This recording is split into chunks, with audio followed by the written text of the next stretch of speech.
Então, continuando nossa aula sobre a Revolução Russa, né, o primeiro vídeo a gente falou mais sobre a questão econômica. Nesse segundo vídeo a gente vai inserir a questão política, né, que aí é um pouquinho mais complexa.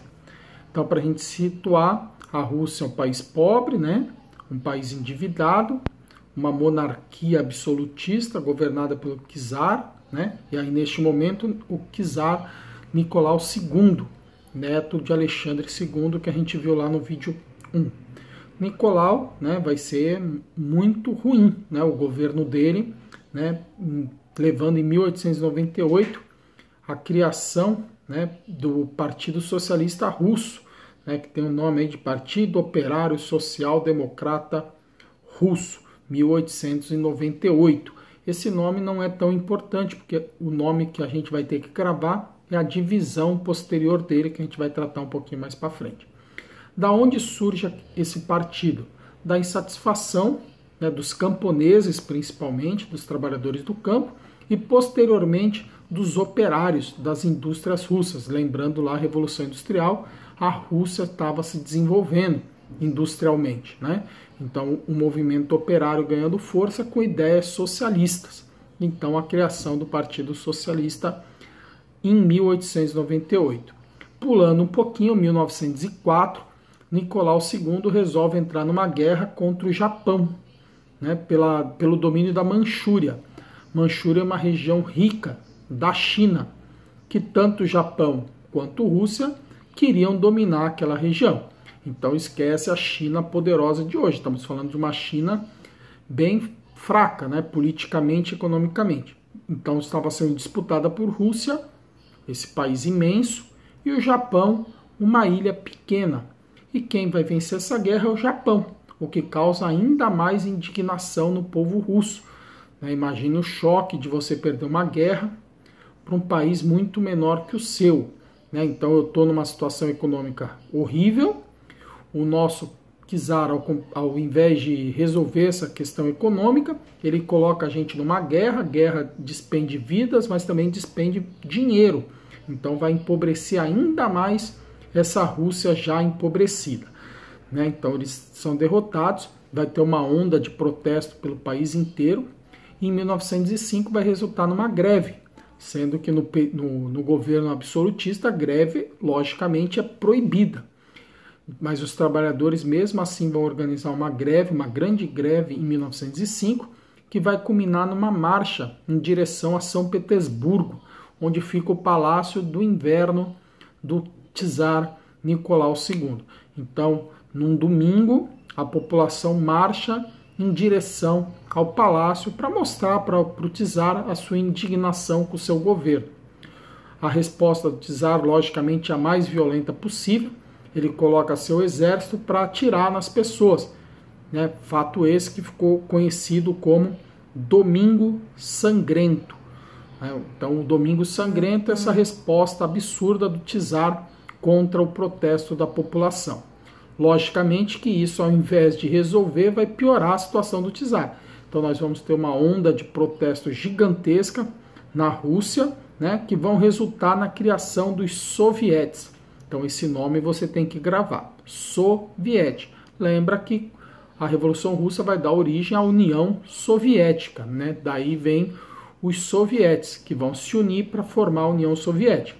O que é um soviético? É um conselho de representantes eleitos pelas categorias. Então, os soldados vão eleger o seu representante, então vão formar o seu soviético, os camponeses, os operários, assim por diante. Então, os sovietes, e cada cidade industrial russa vai ter o seu, logicamente. Então, são vários sovietes espalhados, e ele vai ter papel político importantíssimo durante toda a Revolução Russa e o posterior, também durante um período lá da Guerra Fria. Então, a gente tem a criação desse soviete, 1905, nós temos o Domingo Sangrento, e aí a gente volta lá no início do vídeo, na criação do Partido Socialista Russo, que eu falei que aquele nome não tinha importância, agora vai passar a ter, a partir de 1912, quando acontece a ruptura dentro desse partido. Então, um partido único, né, que começou a ter brigas internas, divergências, né? Vai surgir o bolchevique, mais um nome que você precisa saber. Então, os bolcheviques, que são a maioria, o nome significa maioria. O que o bolchevique acreditava? Bolchevique marxista, né? Socialista, comunista, ele acreditava na aliança entre camponês e operário para fazer uma revolução, derrubar o czar e transformar a Rússia num país socialista. Então eles acreditam na via armada, na aliança do operário com o camponês para derrubar o czar e conseguir o poder na Rússia. Esses são os bolcheviques, a maioria.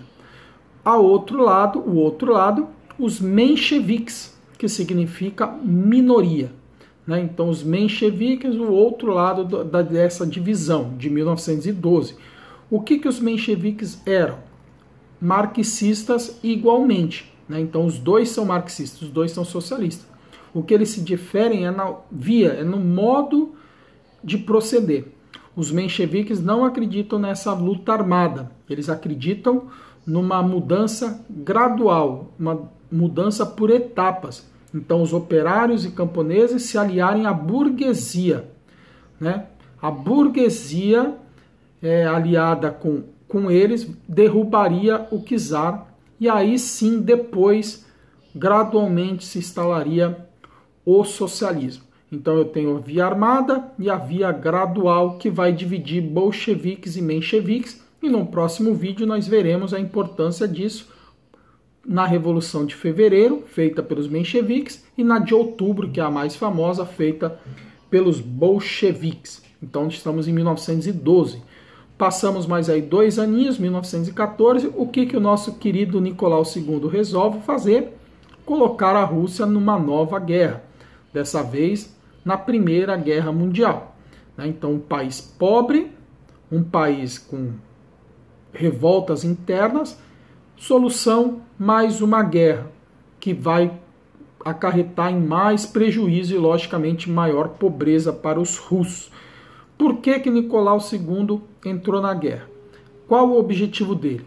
Ele queria dominar o Mar Negro, né? Que é uma das rotas comerciais importantes da Europa, para dominar a passagem ali daquela região para o Mar Mediterrâneo, que é a principal via de comércio. Então, o objetivo dele é a conquista do Mar Negro. Também queria acabar com a influência da Áustria-Hungria.